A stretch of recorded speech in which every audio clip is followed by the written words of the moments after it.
বাইগন বিছানার মাঝে কত জাতের ফসল কত জাতের সার দিছি কাজ করে নাও দগা ফুক রয়ে গেছি গিয়া আল্লাহ জানে কিতা দিতাম খেতার মাঝে ধরলে মুরগি ধরে লিছে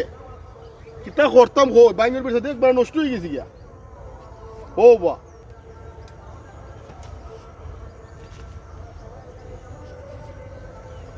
আমি কেটার মাঝে আসসালামু আলাইকুম। ওয়ালাইকুম আসসালাম। ভালো আছেন নি? আসি বালা কিতা সাহেব? আরে কেটার মাঝে বাইগন ফলাইছিলাম ও দহন কত জাতের গোবর টুবর দিলাম সারও দিছি একজনের সৎ পরামর্শ দেন আমি সার সুর দিছিলাম দেওয়ার পর গাছ আর বাড়ে না তো বাইগন খালি ফুকরা ও ইটার লাগিয়া ওয় ইতানি বাইঙ্গন ওয় বাইঙ্গন ও রাখো দিতাছি তোমার পরামর্শ পালা মতো দিতাছি ওই এখন কিতা কই ওই বাইঙ্গন কিতা ওই আর মোটা হইতো মোটা হইতো আচ্ছা আচ্ছা আচ্ছা আর এইটা কোন ব্যাপার হই না মাস্টারি করি খালি কারণে নি আচ্ছা বাইঙ্গন জায়গা কত খান জায়গা হইছে আটগের জায়গা ঠিক আছে ধরো কোনো বুদ্ধিমত্তা আছে বৎকান মোটা বাইঙ্গন হ্যাঁ 20 কেজি সাদা সার 20 কেজি সাদা সার 20 কেজি লাল সার কে তো হালকা একটু পানি দিয়া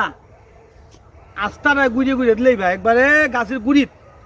আচ্ছা রে বাহ আমি বহুত দিনে একটা সৎ পরামর্শ পাইছি রে যাও বাইগন যাও বলতেছে যাও না। যাও যাও আচ্ছা। যাও যাও যাও যাও যাও দিলাম একটা পরামর্শ বাইঙ্গন কত সুন্দর ক্ষেত আরো বলে বাইঙ্গন খাইছো দিছি জনমের খানি খাওয়াইয়া খা বাইঙ্গন আর দিন হয়ে জ্বলবো রাখো বাইঙ্গন খাওয়াইতেছি আরে দুষ্টার করে দুষ্টার রে আমার অত সুন্দর বাইগন গাছ আছিল আরেকটা না কইছিল পরামর্শ নিছিলাম বাদাম মেরে এ কয় 20 কেজি লাল সার 20 কেজি সাদা সার পানির সাথে মিশাই দিলাইতাম আমার ক্ষেতটা জ্বলে গেছি গা আইরে এই দেশটার মাঝে ও আজি সব কিতারে বো কান্দু কিতারে বো আমি খানতাম মানে কিতা করতাম দেখছো রে আমার গাছে জ্বালাই লইছে আহারে এটা কেমনে মরলো আরে ফুলিয়ার ফুলাই আমারে কয় 20 কেজি সার আর 20 কেজি লাল সার দিতাম দে পানিতে মাইরা দিছি রে বা জ্বলে গেছি রে বা আহারে এটা কই থেকে পাইছো এই জাত পরামর্শ